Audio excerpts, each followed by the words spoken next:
Oi, pessoal. Boa tarde. Nós vamos hoje dar continuidade ao estudo do livro A Gênese e vamos iniciar o capítulo 2, que tem como grande tema Deus. Vale a gente lembrar que nós já estudamos bastante sobre Deus quando o nosso CCDE fez a abordagem do Livro dos Espíritos. Então, esse material todo que está aqui é tão bem explicado nesse capítulo, que merece o nosso olhar, o nosso estudo na íntegra. A gente vai fazer uma síntese dos principais aspectos que estão contidos no capítulo 2, tá bom? Eu vou abordar a maneira mais sintetizada que a gente achou de estudar dos capítulos, dos itens 1 a 5, né? E vou lembrar a importância, depois eu vou indo, item 6, mais uma consideração importante, porque às vezes a gente tem vários itens, mas eles estão tratando da mesma coisa. Então, nós tiramos o suco da laranja, que precisa ficar guardado conosco, ok? O resto a gente, óbvio, que já leu ou vai estudar novamente. Mas só lembrando a importância da pergunta, quando a gente quer saber alguma coisa sobre Deus, né? Vejam que Kardec pergunta para os espíritos que é Deus. Ele não pergunta quem é. E isso fica muito bem destacado no decorrer dos itens deste capítulo, pela forma errônea com a qual o homem passou a dar forma a Deus. Então, vamos chegar nisso aí, mas lembrando a importância de ver a estratégia da pergunta. Porque se Kardec perguntasse quem é, ele está quase induzindo a resposta. É um ser, entendeu? Porque tá a nossa semelhança, e nós é que somos a semelhança, a imagem e semelhança dele, mas é na essência, não é na forma, tá? Então, nunca a gente deve falar quem é Deus, e também não deve ver Deus como aquela forma humana, vamos supor, até naquela grande pintura da criação de Adão, quando os dedos se tocam, você vê um Deus musculoso, um Deus forte ali. Ele não é um ser humano, né? Nós vamos ter que lembrar que ele não é aquele senhor com a barba branca, que ele não fica sentado num trono em algum canto do céu, nem segurando um cajado. É a nossa mente. Então, isso tudo foi a ilusão criada pelas pessoas que precisavam dar uma forma a essa existência. E para que a gente tenha muito esclarecido esse contexto, eu faço a sugestão de que nós possamos assistir a palestra do Simão Pedro, que a Áurea acabou de indicar para nós na nossa etapa anterior de conversa, mas entre as várias palestras dele, tem uma que é Deus. Então, ele faz uma verdadeira história dos vários formatos que se deram, associando Deus às pedras. Então, se idolatrava pedra, se idolatrava carvão, se idolatrava flor, se idolatrava a ave, se idolatrava o bezerro. E ele dá toda a evolução de cada época até chegar ao tempo de Jesus. Vale a pena, é uma palestra longa, ela tem 1h30, mas ela dá a gente faz uma viagem muito interessante com ele. É uma pena que ela só está gravada, então a gente não vê o Simão em movimento, né?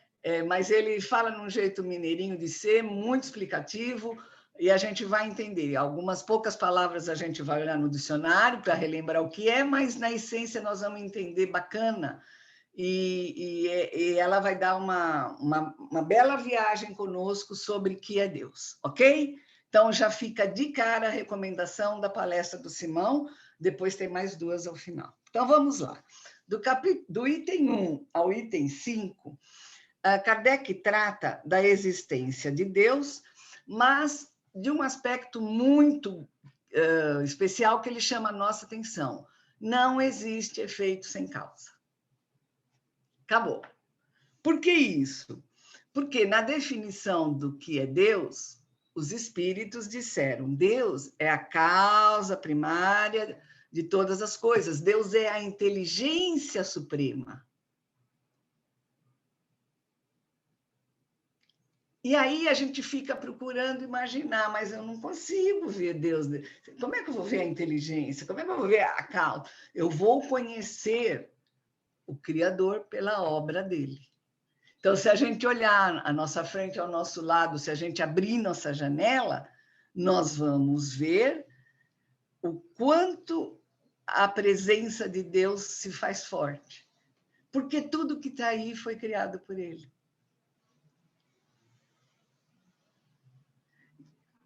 Como a gente conhece uma obra? Pelas características do seu autor. Então, no capítulo aqui, antes de entrar nessas autorias, porque se você for um estudioso de arte e você olhar um quadro e conhecer bem os grandes pintores, você vai falar: ah, esse é o Monet, por causa das cores, por causa dos traços, por causa da mensagem passada pela... Porque você conhece a característica de cada um, então se atribui um nome. A gente não está vendo, mas a gente sabe que é do Monet, ou de qualquer outro grande pintor. Mas no caso de Deus, a gente olha a obra dele, ele não se faz presente, e a gente precisa imaginar como é que é esse Deus. Então, a gente tenta compreender Deus. A gente tenta, pela sua obra, imaginar como é grandioso esse Deus. Porque tudo que foi feito, que o homem não tenha a capacidade de fazer, foi Deus quem fez. E tem até quem não tenha religião que reconheça isso. A gente encontra muitas pessoas, isso é brincadeira, né? O ateu que fala: eu não acredito em Deus, graças a Deus. Quer dizer, né? Aquela força superior, aquela inteligência, a gente sabe que existe. Então, vamos ver, na síntese, o que a gente traduziu. Que nós precisamos reconhecer a existência de Deus, né? Julgando pela causa, julgando a causa por seus efeitos, vez que observando os seus efeitos, que é a criação, né, se chega ao conhecimento das causas. E aí, Kardec e os espíritos deixam claro que se todo efeito inteligente deve ter uma causa inteligente, toda obra humana de valor tem por trás de si um criador de valor. A gente não vai imaginar. No capítulo, eles citam a criação do relógio.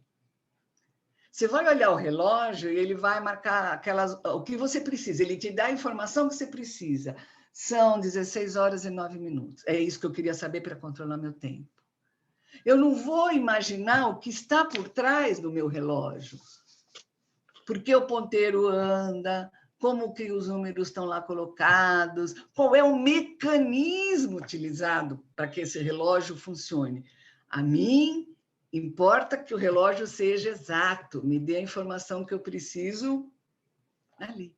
Mas minha capacidade de percepção reconhece que o relojoeiro deve ter sido muito inteligente para criar esse mecanismo. Mas eu vejo o relojoeiro? Não vejo. Eu estou olhando aqui para o meu relógio, que é a obra de criação do relojoeiro. E não dá para eu entender que alguém que não tenha uma inteligência maior tenha criado algo tão específico. Então, a gente começa a ter ideia da grandeza desse Deus que a gente ainda não vê, que a gente quer compreender, que a gente quer sentir dentro de nós, e precisa fazer sentido, como a Solange abordou em referência às questões da obra de Jesus, né? Então, aqui diz assim, quando a gente percebe e observa a sabedoria, a harmonia presidindo tudo que está ligado à inteligência humana, nós só podemos admitir que tudo isso foi criado por uma inteligência superior. Aí vem uma pergunta. Ou a gente admite que existe essa inteligência superior, ou devemos acreditar que haverá efeito sem causa? Possível, né, gente? Principalmente nós que somos estudantes da doutrina. A gente já aprendeu que não existe efeito sem causa. Então, esse é o grande aprendizado dos 5 primeiros itens deste capítulo chamado Deus. Causa primária, inteligência suprema, né? Criador do universo. Inteligência suprema. E se você pegar as falas dos grandes apóstolos, tem lá, de início, Deus criou... Quem falou? Oi, dona Vilma! Oi, Marisa. Nossa, eu fiquei marcando meus exames, pensei que fosse em meia hora, levou 2h30. Não faz mal. Bom que a senhora está aqui com a gente. Gosto tanto da aula, tanto. Então, a senhora está... Estamos começando. E estamos falando de Deus hoje, tá bom? Tá ótimo. Obrigada. Então, só lembrando... abraço para todas. A gente não... Olha lá, ela falou boa tarde a todas e todas estão felizes porque já tinham sentido sua falta aqui. Obrigada. Viu? Nossa, eu gosto tanto de vocês nem sabem como.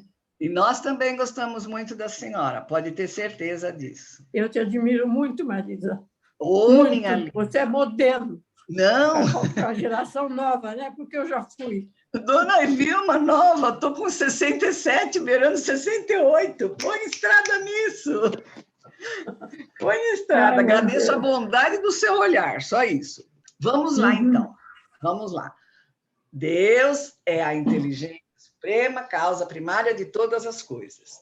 No item 6, o livro aborda um contraponto materialista, que eles querem provar, através da matéria, que as coisas da natureza existem, que elas podem agir por um mecanismo. Então, são os contrapontos. Claro, como é que as pessoas que não acreditavam na existência desse Deus podiam atribuir a ele tanto poder? Então, óbvio que nós temos aquela corrente, aquele contraponto.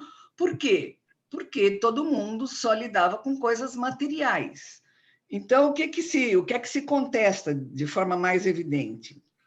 Que a existência das forças da natureza são uma consequência automática de atração e repulsão. Quer dizer, aí começa a entrar a ciência, o estudo, o conhecimento de cada um, né? Então, eles entendiam que a força da natureza são efeito, e por isso tem uma causa, quer dizer, não tem nada a ver com quem criou. Elas tinham um mecanismo entre si, né? Eles até contestavam, se uma inteligência que as criou não está nelas, significa que essa inteligência não existe. Não. Nós não vemos o relojoeiro e o relógio passa a ser um instrumento eficaz e inteligente.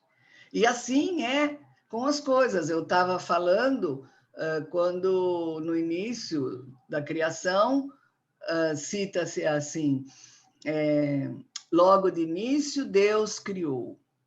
Ele não fala Deus cria. Então, já existia antes. Deus criou o universo. Deus mandou separar a terra das águas. Deus mandou... E é isso, tudo veio de Deus. Então, volta de novo o exemplo do relógio. Agora, vocês imaginem aquele relógio que tem pêndulo. Tipo um cuco que fica, né, balançando. Eles dão como exemplo, o pêndulo funciona de maneira mecânica e precisa. Se o pêndulo não funcionar com precisão, a hora é errada. Mas a existência de um relógio e seus complexos mecanismos atestam a existência de um relojoeiro. É a mesma coisa. É Deus com a obra dele, né? Assim, o item 6 conclui, assim é o mecanismo do universo. Deus não se mostra, mas afirma-se mediante suas obras. E aí, no item 7, a gente vai ver a percepção de Deus em toda parte. Então, a existência de Deus passa a ser um fato que se baseia não só pela revelação, olha, existe Deus, mas também pela evidência material dos fatos. Porque, se a gente for comparar, os povos selvagens nunca tiveram nenhuma revelação e eles acreditam pelos fatos. Eles acreditam nas forças da natureza, né? E nunca chegou lá para eles uma revelação como nós tivemos, a revelação feita por Moisés, que foi quando conseguiu, até mesmo que da forma dele, dura e precisa para aquela época, acabar com o politeísmo, porque mesmo civilizações muito cultas acreditavam em vários deuses. Você pega a Grécia, você pega Egito. Então, tem lá o Deus da chuva, o Deus do trovão, o Deus do amor, o Deus do vinho, Deus... Cada coisa tinha um Deus. Então, Deus único, um Deus existe. Mesmo que pela revelação de Moisés, ele seja um Deus justiceiro, que é diferente de ser justo. Justiceiro é aquele que vai se vingar de alguma coisa, e justo é aquele que quer a coisa correta. E nosso Deus é justo, e nós já vamos ver pelos atributos dele, que ele é soberanamente bom e justo. E aí a gente vê, então, a existência de Deus está em todos os lugares. No item 8, a gente classifica assim, o que é Deus na nossa vida? Assim, se Jesus é nosso mestre e modelo, Deus é como se fosse o farol que ilumina o nosso caminhar. É o farol que brilha.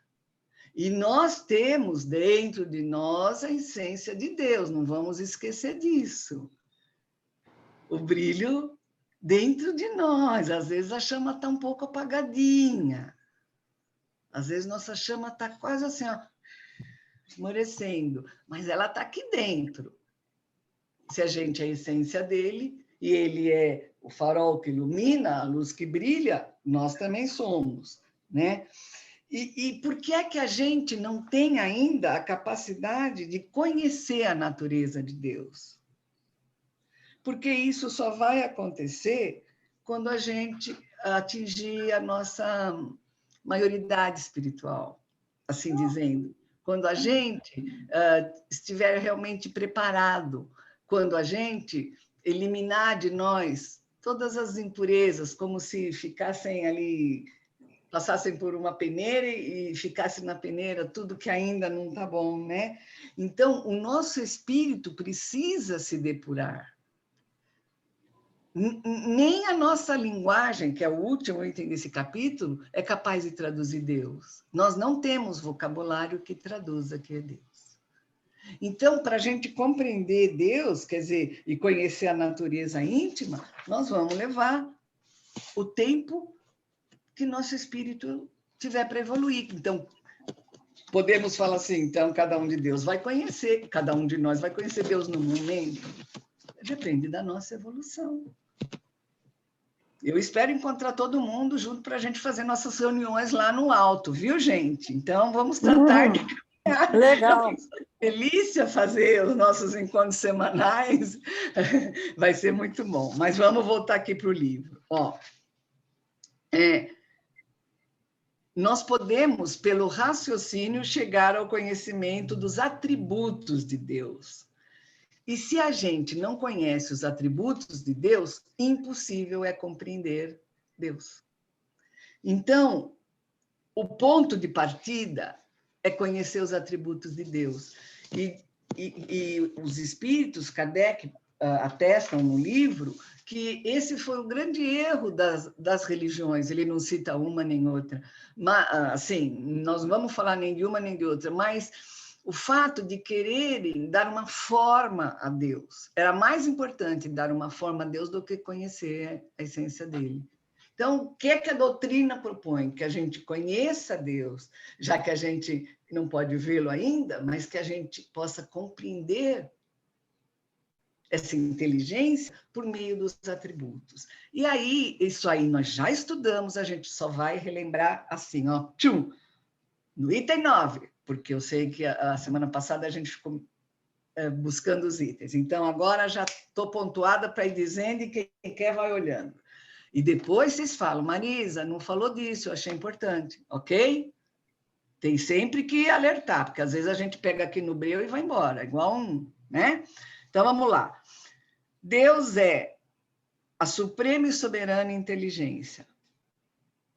Se a gente não reconhece que não existe inteligência maior que ele, a gente não pode acreditar em Deus. Então, para acreditar em Deus, para compreender Deus, nós temos que aceitar, que entender que ele é a inteligência suprema, que ele tudo criou.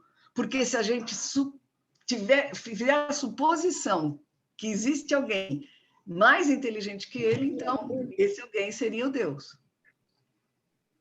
Ou essa coisa, né? Deus é eterno. E essa ainda é uma confusão que a gente faz, né? Por que Deus é eterno? Porque não existia nada antes de Deus. Não tem começo. Se tivesse começo, o Deus seria quem criou essa inteligência que a gente chama de Deus. E como foi essa inteligência que criou o mundo? Não foi a explosão lá do Big Bang? Mas foi essa inteligência suprema que foi dividindo, separa a terra da água, separa isso daquilo, dá vida aos animais, né? Se a gente acreditar que ele não é eterno, existe algo antes dele. Então, já não é Deus. Percebe? E nós somos eternos? Não. Nós somos imortais. Porque se a gente fosse eterno, nós existiríamos junto com Deus. E não, foi ele que nos criou. Então, nós somos imortais. E é muito comum a gente ainda ouvir, essa questão é sutil. Todo mundo fala, somos espíritos eternos. Não, nós vamos viver para a eternidade, mas nós, seres humanos, somos imortais, mas fomos criados. Existia algo antes da criação do homem. Tá? Então, é diferente. Marisa, Deus é imutável. Difícil aí, hein? Isso que você falou agora, eu não tinha me atentado para isso. Isso é difícil de entender. Que nós não somos. Eu achei que a gente era eterno por conta, mas é diferente, né? De ser eterno do que ser imortal. É diferente. O eterno aqui, Vera, é que não existe nada antes de mim. Deus não foi criado, não tinha nada. Senão, sim, quem criou Deus é que seria Deus. É nesse sentido que a gente concebe. Quando eu disse que nossa linguagem humana não tem nem vocabulário para a gente conseguir entender, é por isso, né? A gente está estagiando ainda num planeta que tem a maior parte da sua população no estágio inicial, gente, do aprendizado. Esses somos nós. A gente está iniciando o aprendizado. Então, a gente tem uma caminhada pela frente. Faz sentido, Vera? Faz todo. Tá. Faz todo. E vou falar para você, até poucos anos atrás, também nas palestras, nas abordagens que a gente fazia, a gente falava que a gente era eterno, somos espíritos eternos. Até hoje você ouve palestrante falando. Sim. né? O próprio, é muito interessante, no final da palestra do Simão, que ele fala, nós somos espíritos eternos, aí ele fala imortais, na hora, porque é normal. Até a gente, é sutil, você fala, é imortal, vai viver sempre, é eterno. Mas nós fomos criados por Deus. A gente tem um pai e uma mãe que nos gerou, que também foram criados por Deus, tá? Deus é imutável, porque as leis do universo não poderiam ficar sujeitas às mudanças. Imagina como nós humanos mudamos de opinião, mudamos a forma de pensar, a gente vê pelas leis, nós não vamos entrar nesse assunto do nosso país, o respeito às leis, as mudanças nos julgamentos das leis, nós não vamos disso, mas as leis do universo não poderiam ficar sujeitas às mudanças, senão Deus não seria imutável. Então, não muda aquilo que ele criou. O mar, as estrelas, os astros, o sol para nos aquecer, a lua para iluminar a noite, tudo tem uma razão de ser e uma explicação. Olha, eu vi uma coisa aqui. Olha que coisa interessante.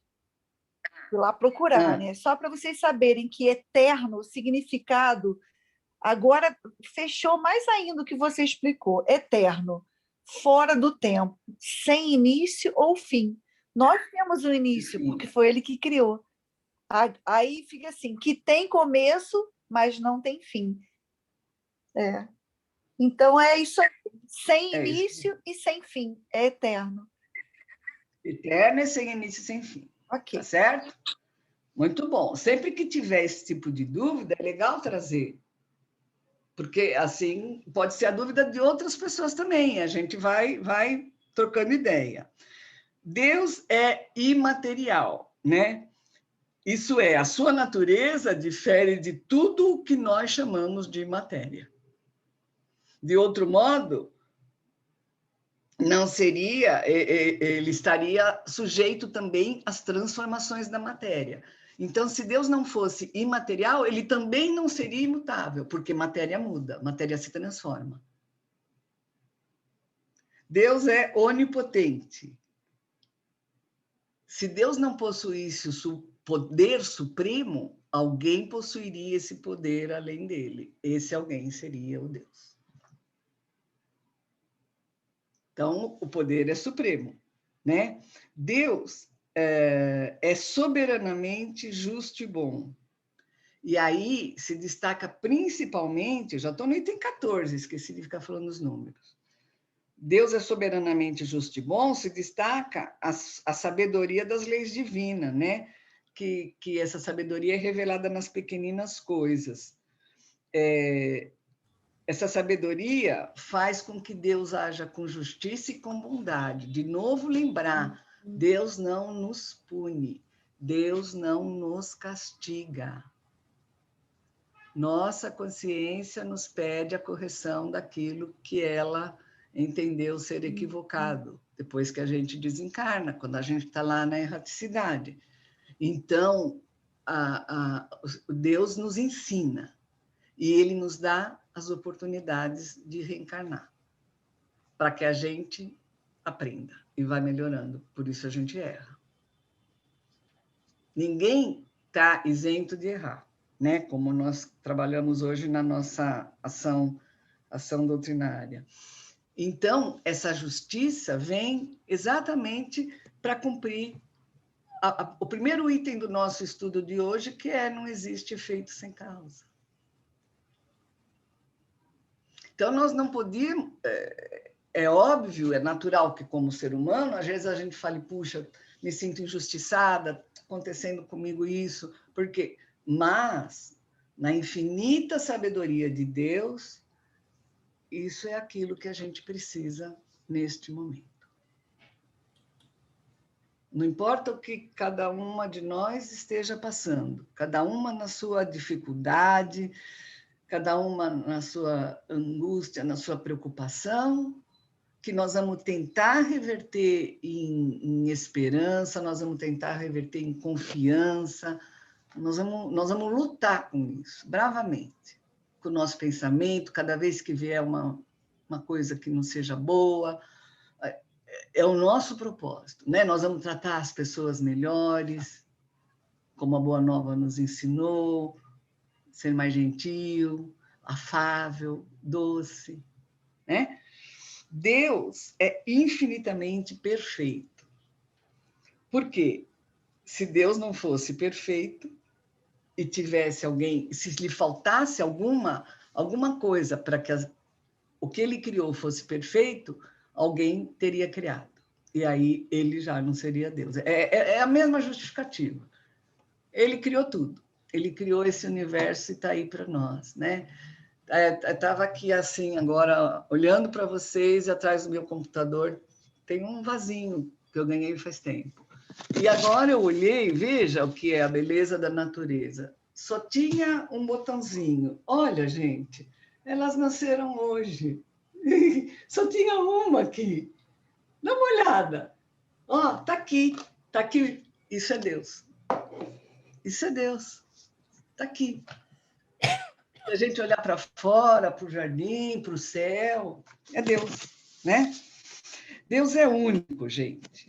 De novo, a gente comentou, se existissem vários deuses, como em muitas religiões, o politeísmo foi pregado, já citamos duas das mais cultas, os gregos e os egípcios, que acreditavam, os persas acreditavam em vários deuses.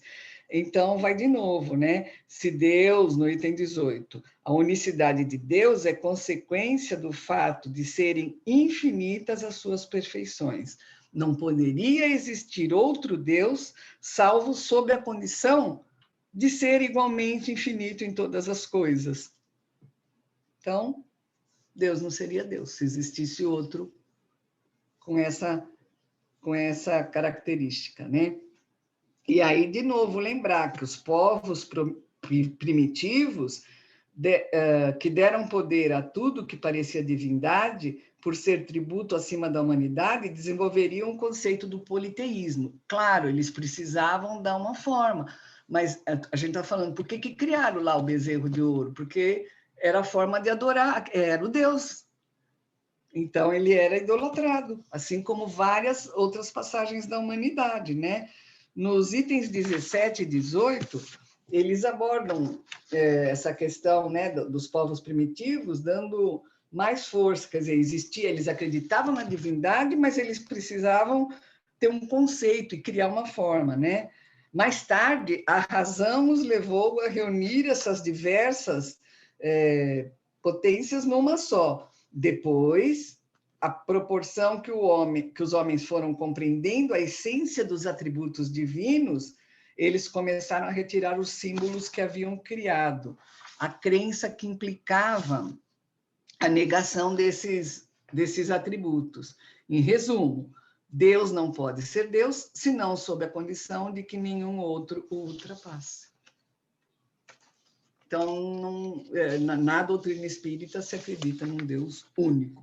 E hoje é isso que prevalece na maior parte das religiões.